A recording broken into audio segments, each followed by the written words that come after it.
Wala pong pinapaliwanag sa akin eh. Hindi naman ako pwedeng tumunganga lang. Kaya nalaman kong nagbebenta ng droga si Verdugo kay Delilah. Hinahanap ko dito sa notebook na to. At ito nakita ko.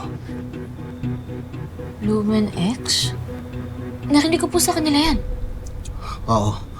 Party drug yan. Patok sa mga kabataan. Ano po itong, ba't may drawing ng mushroom tapos may nakalagay 2019? Siguro ginawa ni Ramon to. Kasi itong Lumen X, may component to ng magic mushrooms. Malakas ang tama. Mag-hallucinate ka.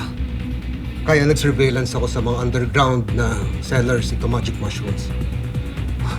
Sakali may turo ako doon sa laboratorio ni Verdugo.